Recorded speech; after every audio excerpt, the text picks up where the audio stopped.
Alex Rodda. In a world plagued by homophobia, parents of gay children dread the day the hate against their child might turn violent.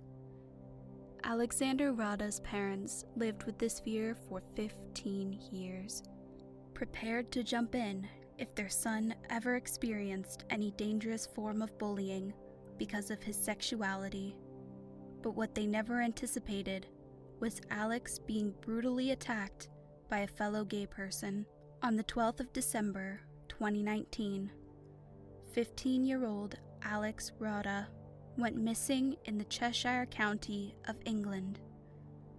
Earlier that day, he told his mother, Lisa, that he would spend the night with his friend, Charlotte. At around 9 p.m. that day, Lisa called her son to confirm if he had arrived safely at Charlotte's house, but the call went to voicemail. She then called Charlotte to ask if Alex was with her, but she replied in the negative. His friends also tried reaching him too, but to no avail.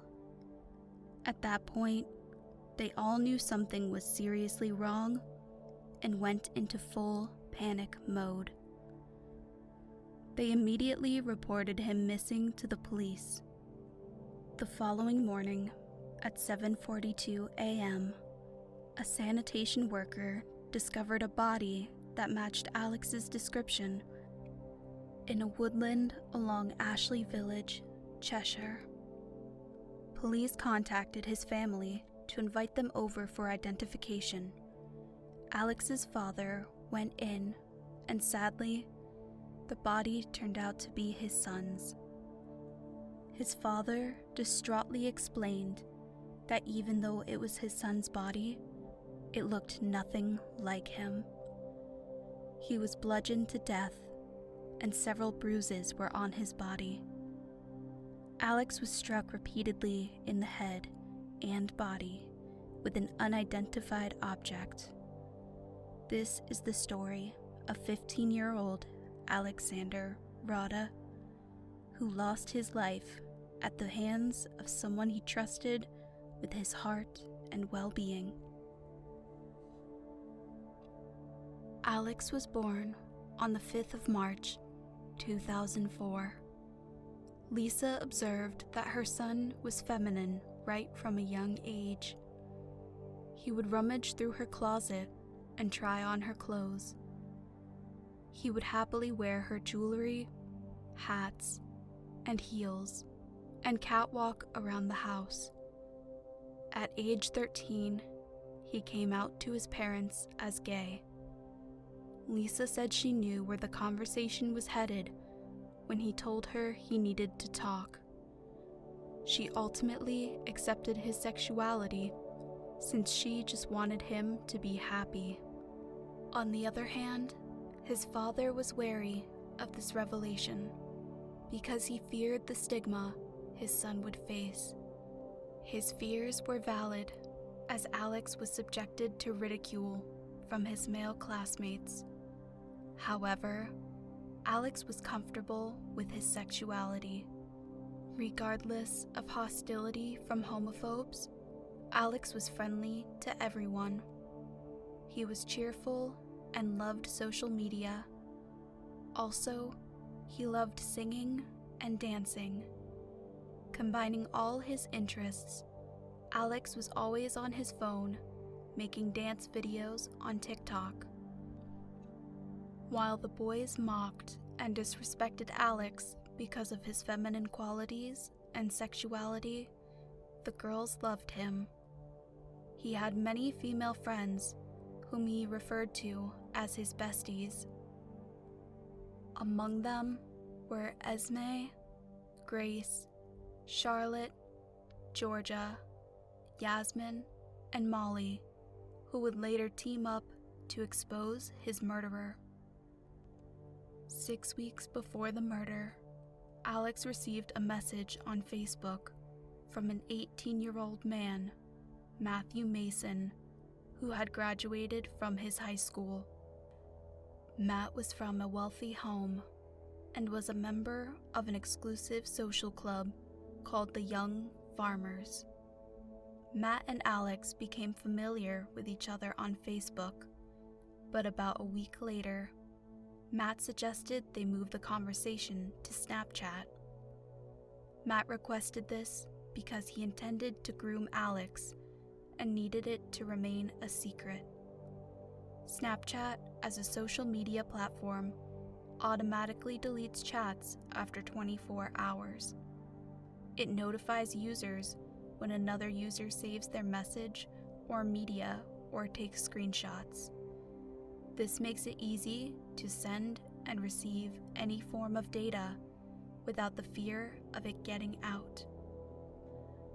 Matt used this platform and its features to his advantage. After convincing Alex to move their conversation to Snapchat, Matt began sending him explicit images of his penis and videos where he touched himself. He assumed there would be no record of the media files since he sent them on Snapchat, but he was wrong.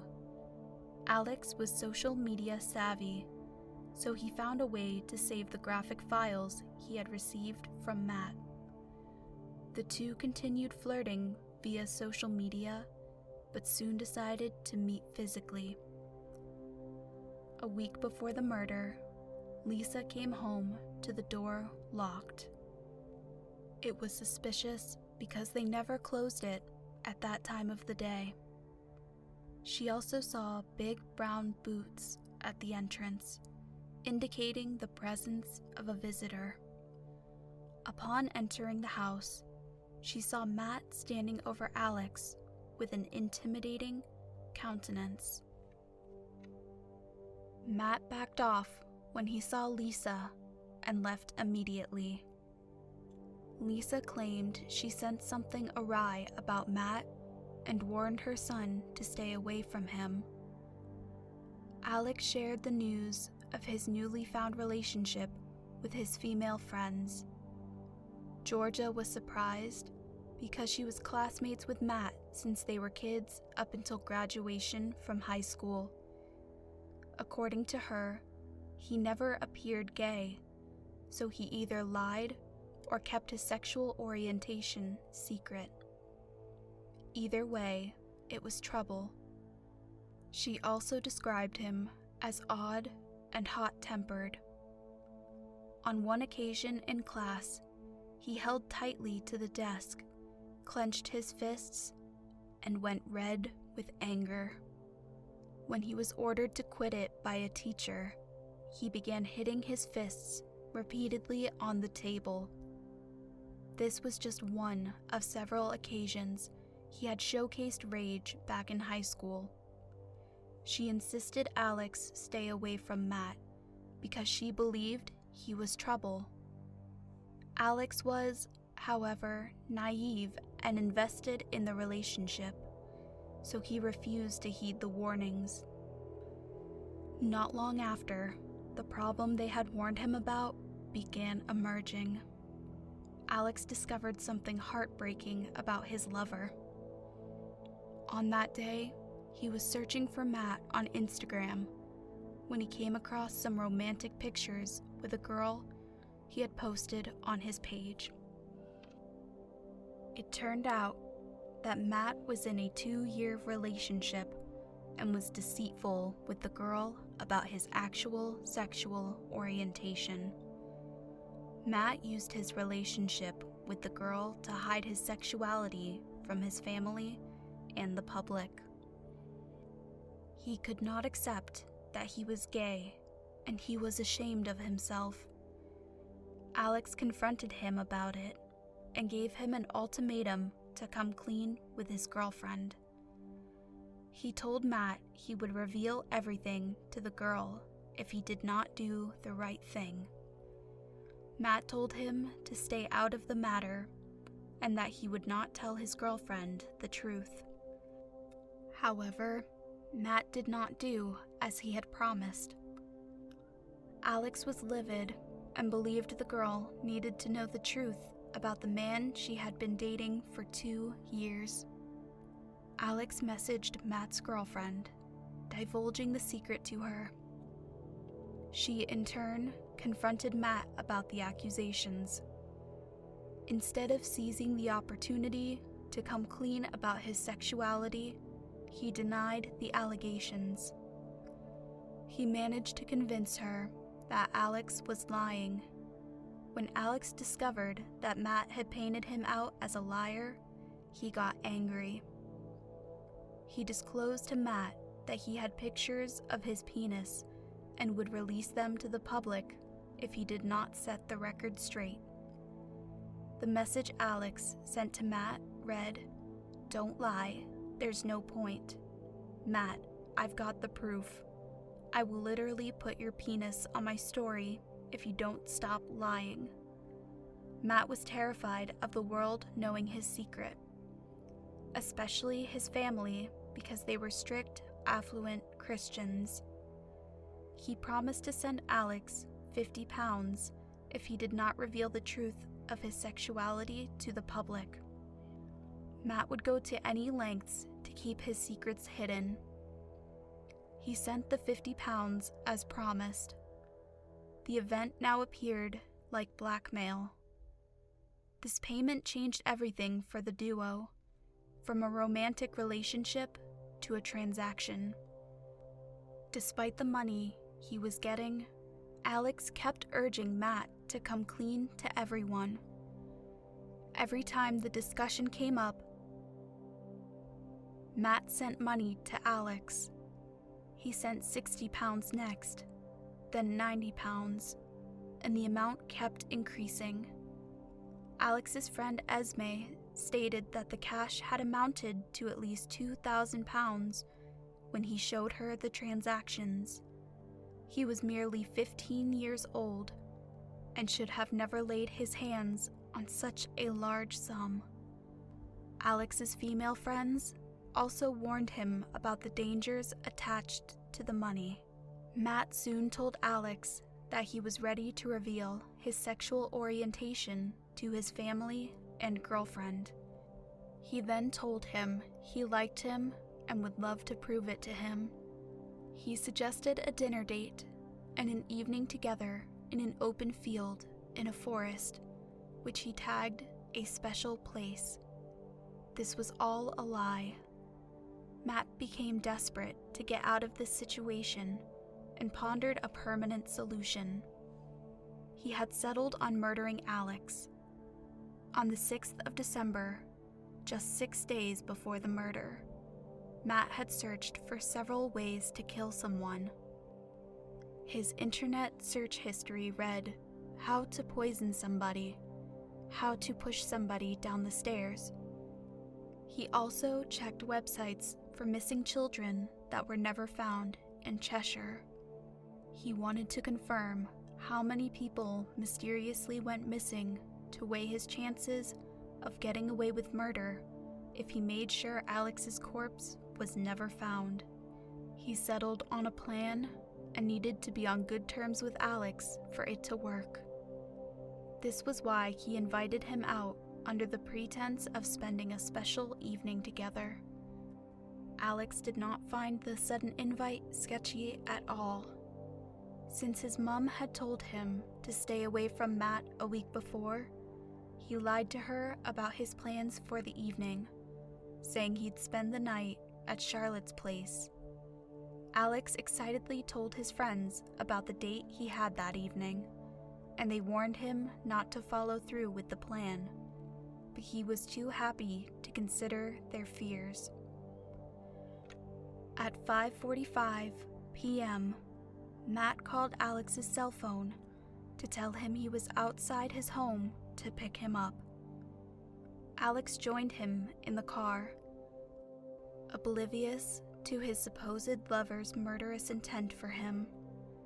This was the last time anyone besides Matt saw Alex alive. It is unsure if the two had their dinner as planned, but they drove down to the special place Matt had promised.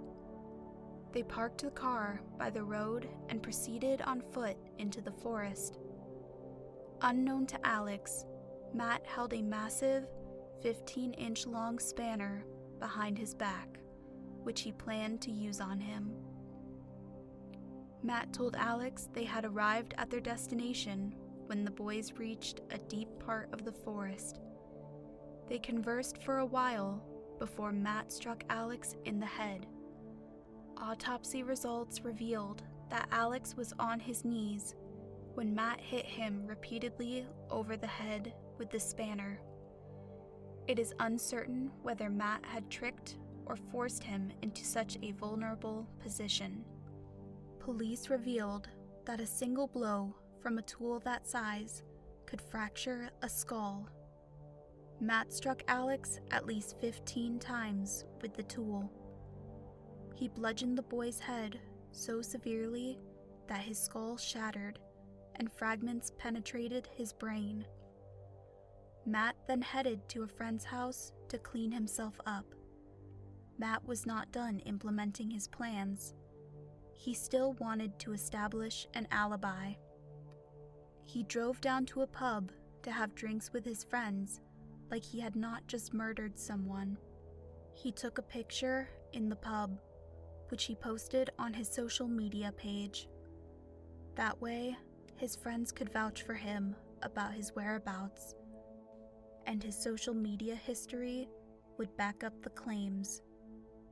After drinking to his satisfaction, he headed back to the scene.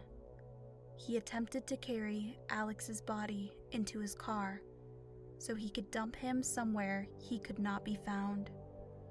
However, Alex's body was too heavy for Matt to carry, so he gave up and left him there. He then headed home. He peacefully retired to bed despite knowing Alex would never get to go to his own home again, and he had just put a family in great turmoil. He then took another picture of himself shirtless in bed. He sent it to his girlfriend, wishing her good night. While he was destroying pieces of evidence, the Rodda family and Alex's friends were up trying to find Alex. Alex's mother, Lisa, instructed one of his friends to put up a Facebook post declaring him missing. Alex was popular and well liked in the neighborhood, so the news of his disappearance spread like wildfire. The Facebook post generated about 200,000 shares. The publicity helped get several people searching for Alex, but their effort was futile. The family had no other leads to follow besides Matt, who was known to have seen Alex last. Georgia messaged Matt via social media. He replied that Alex told him he needed to see some friends in Manchester, so he dropped him off at Holmes Chapel at 6 p.m. Alex's friends did not believe these claims because they knew of no friends that Alex had in Manchester. Nevertheless, they headed to the train station to wait for him in case he went there. However, the last train for the day arrived, and there were no signs of Alex on it. One of his friends soon remembered that Alex had posted a picture of an area taken from inside a vehicle and had captioned it with 2 heart emojis. They tried to pinpoint the location of the area, but were unsuccessful. Now they were convinced that was Matt's vehicle, and he was not being truthful with them. They could no longer be lenient with him, so they got his number and called him. He did not answer the call, so they messaged him saying they would call the cops. He called back afterward, but it was no use since he stuck to his story of parting ways with Alex. Lisa immediately suspected Matt had hurt her son, so she reported the case to the police. At this point, it was 2 a.m. and everybody was tired, so they called off the search and planned to continue in the morning. Unfortunately, Alex's body was recovered very early the following morning. Police went in search of Matt and found him on the run. When they finally got him to stop the car, he was ordered to put his hands on his head and step out. Matt refused to comply, and officers had to break his window to drag him out. A brief search of the car revealed the spanner he had used on Alex in the trunk. Matt was arrested and charged to court. He claimed they got into an argument in the forest, and Alex attacked him first, before he struck him in self-defense. The jury did not find his statements convincing and reached a guilty verdict. He was sentenced to life imprisonment with the possibility of parole after 28 years. He, however, appealed the case and got his minimum sentence reduced to 26 years.